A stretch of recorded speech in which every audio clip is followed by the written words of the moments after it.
Okay, so it's time for lifestyle. Yes. Okay, so how has the weather been to you? You know, we're talking about skincare, really. I'm the weatherman on Sunrise Daily. I'm the one that is always telling them is X number of degrees in Lagos and all of those things. So yes, but whether or not we even understand what that means is another thing altogether. Our guest, has also picked interest in how climate change affects our skin. But perhaps you help us to drill it down this morning, because dry weather has some impact on the skin. There are those who believe that it strips us of our natural moisture, yes, and leaves us feeling dry, tight, and flaky. Yes. But whether you are dealing with Harmattan season in Nigeria or just dry climate in the Sahara, it is important for us all to take care of our skin. Yes, certainly. So let's have conversation this morning with a consultant dermatologist, Folakemi Koladefe. Thank you for joining us this morning. Thank you for having me. Good morning. Let me begin with your industry. What's the most prevailing issue that you're having to deal with as a dermatologist? Well, at the moment, we're dealing with the impact of social media and on the skin health. Yes, because everyone online is a skincare expert, and is recommending things or selling skincare products, some of which are harmful to the skin. Some are okay, but a great percentage is not exactly. And you have people who do not have the knowledge or training in dermatology or even aesthetics, just coming, I'm a skin influencer. And so people listen to them, because once you're confident and you're beautiful on the internet, people think you know what you're talking about when you may have no idea. And so now we have a lot of people being influenced by people online about their skincare routines and the things they use, and sometimes it lands them even in the emergency rooms. Wow. Yeah. So that's a major thing. And then also, of course, we also have a lot of people, like the climate, like we're talking about. Things are the weather is a lot hotter these days, and there's also a lot more pollution. So the impact of the heat and the pollution, we're beginning to see, some of that in trends of skin conditions that we see more commonly in the hospital. Right, but those skin conditions, sometimes, some people don't even know that they have these conditions, because unless it's seen through, microscopic view, you probably don't know that there's something wrong somewhere until much later. So these conditions, which is why we say you need to take care of your skin, I believe.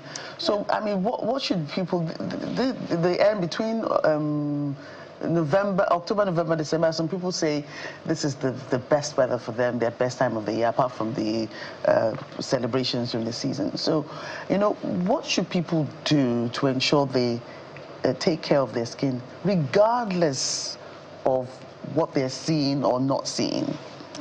Absolutely. So skincare is not rocket science, as I always say, and the most important thing is to keep it simple.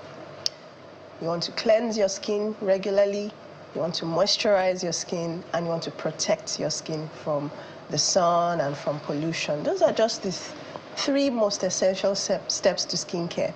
Cleanse with gentle cleansers. You don't need harsh scrubs. You don't need to over scrub. You don't need hot water like you are trying to take feathers out of a chicken. Okay. Wow. You just need lukewarm, everything in moderation, lukewarm water, gentle cleansers, and then it's a gentle moisturizer. It doesn't have to have too many things in it, just as long as it has a bit of hydration, what we call ceramides, that can moisturize the skin, because our skin has natural moisturizing factors and things like ceramides that keep it, well moisturized and not too dry.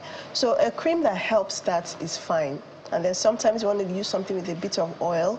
What the oil does is help seal in the moisture, and then so it doesn't, the water in the skin or the hydration in the skin is not evaporating too quickly.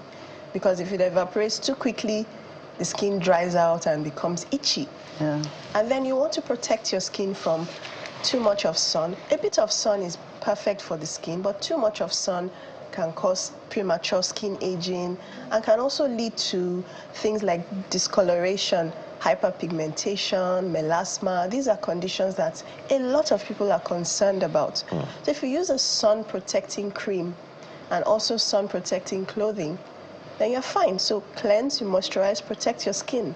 And then now we recommend people use antioxidants on their skin because of pollution, because the pollution generates what we call free radicals on the skin. And so the antioxidants kind of combat those free radicals, which also cause premature aging on the skin and can cause irritation. So once you're doing those 4 things, should that become like a daily routine now, regardless of what else that you're doing? Yeah, because climate change is everywhere. Pollution is, particularly if you live in a city where there's a lot of fumes. And I have a lot of people, when they come into Lagos, say, oh, my skin starts getting itchy, or I get rashes. Because Lagos is heavily polluted because it's an industrial environment. And so you see people have, feel the impact of that on their skin. And some conditions that you find less common in areas that are not so industrial. You find that in places like Lagos and other industrial parts, Port Harcourt, Abuja, they are more common in those areas because of industrialization and because of the pollution that comes with industrialization. And so using an antioxidant as part of your routine is, well, more important, I would say, in urban areas. So maybe that will give some people perspective about what they call a concrete jungle as opposed to green jungle. Exactly. Yes. Okay, so you talked about the importance of, this, the right kind of creams and all. But just as you said, keeping it, in the spirit of keeping it simple. There are some people, all they use is just olive oil, irrespective. You want to speak to us about whether or not that is sensible? Add to that, whether or not people understand okay, maybe I should put that this way.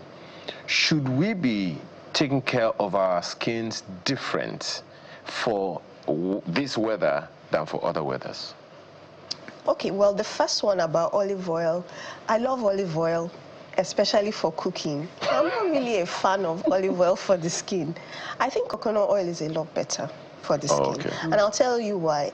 The oleic acid in olive oil, for some people, that itself is irritating to the skin. And then secondly, olive oil is the favorite food of a fungus that lives on our skin naturally. Wow. It loves olive oil. So when you apply olive oil to your body or your hair, you're kind of feeding that fungus. And that's the fungus that causes tinea vesicle, or what everybody calls eczema.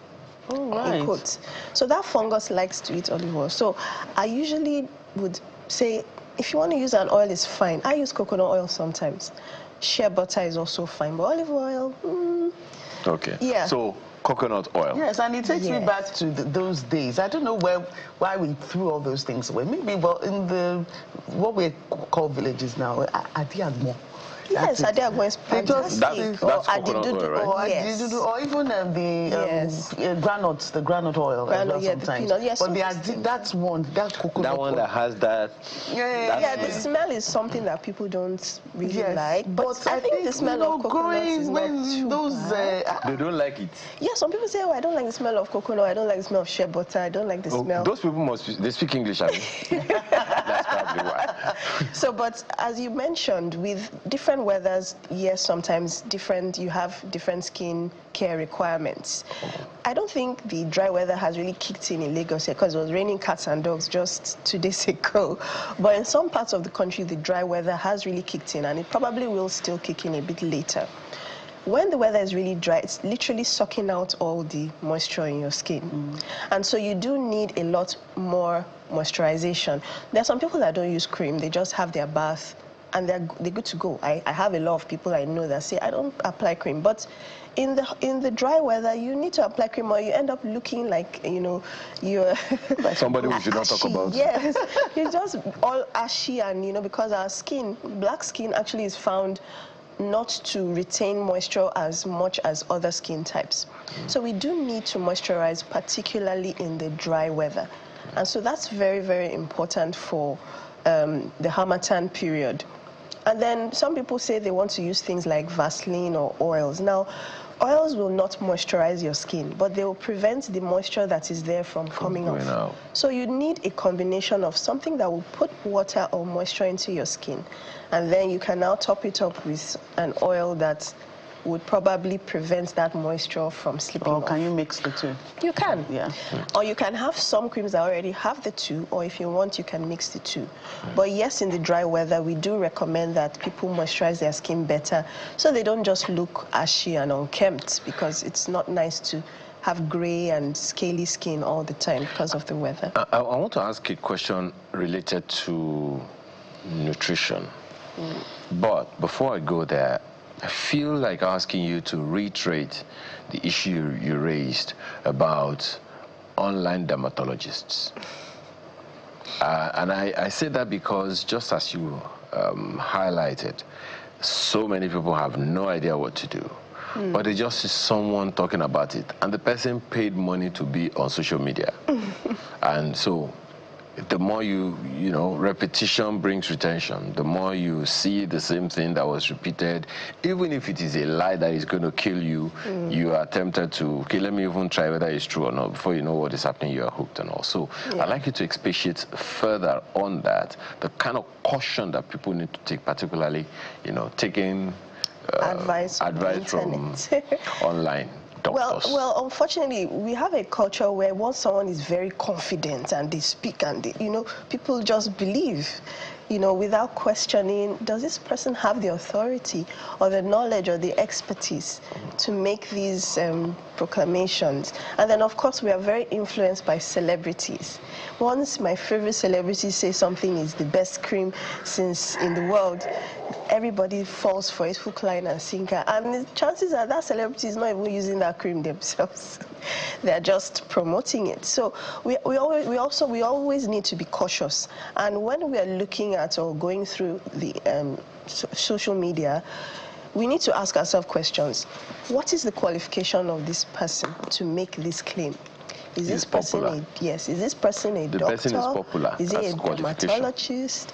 If this person is popular, you can be popular and you can have some knowledge, but are they really qualified to say this is the best thing to use for my skin? And, you know, what is the scientific basis behind this? So I think we should just, leave popular for entertainment. Let the popular person make you laugh, make you smile. But when it comes to your health, and skin care is health care, when it comes to things regarding your health and your body, you shouldn't just take it from somebody because you like them or because they're popular. It should be because this person is qualified and educated and, you know, an expert in that area. So I always tell people, cross-check with the experts when you see a trend and you want to jump on it, because sometimes these trends actually do land people in the hospital. And so you really need to be cautious about just jumping on skincare trends or skincare fads because a popular person or an influential person is driving it. And we're also having this challenge with the skin lightening creams as well. A lot of them are now being promoted and people are loving them because their favorite celebrity, who is naturally light-skinned, probably doesn't use that skincare product, but is just promoting it. And everybody thinks, oh, if she's using this for her skin, I want my skin to be like her own, whereas her own is follow-come from her. And it has nothing to do with the cream, you know, but because it's being marketed that way, sometimes people fall for it and land themselves in trouble. Interesting. Don't use your own, don't use follow-come to advertise China. Anyway, I want to ask a question about nutrition. Yeah. This season, you know that song, "'Tis a season to be jolly." Part of the jolly is jollification. The oblé. you go to school. So there's going to be a lot. By the way, announcement. This Saturday, the Saturday ahead is DSS. Let me just put that out there. And you're wondering what DSS is? Yeah. Yes, December Sunrise Special. That day we arrest you. Oh. Okay. So, and December 25 is Thursday? Thursday, yes. 26 is Friday. Friday. So 27, We're here. DSS. We're dropping it. Okay. We're in our bottom cupboard that we had. I don't know about that. So, the food that people should be eating this season and the food to be wary of. When I was growing up, this is the time we look forward to eating rice. Now, this is the time to avoid rice because I've eaten rice all year round. Really. Absolutely. So, what are the things that you would propose for good skincare, skin health from within? What are the things you would recommend? Yes, thank you so much for that. And it's very important to recognize that skincare starts from what you put in your body and not what you put on your skin. So yes, our food has a major role to play. And most people would know that once they eat a lot of sugary foods or milk, they break out. And a lot of people have observed that. Not for everyone, but for a lot of people do say, I know that when I eat all this ice cream and cake, I'm going to have some breakouts on my skin. So yes, it's Christmas though. I don't want to spoil anybody's Christmas by saying don't eat this, don't eat that. But yes, everything should be moderation. That's what I would say. Whatever you like to eat during the Christmas period, please go ahead, but don't overdo it, right? I work in a teaching hospital and we find that the hospital is always full on Boxing Day and after because everybody has eaten all kinds of overeating, then they end up in the hospital the day after Christmas. So that's very common. But for your skin, you want to make sure that you're a bit more intentional with what you eat. Try to do a lot more fruits, parfaits. Do as much as you can. Vegetables are always fantastic for the skin.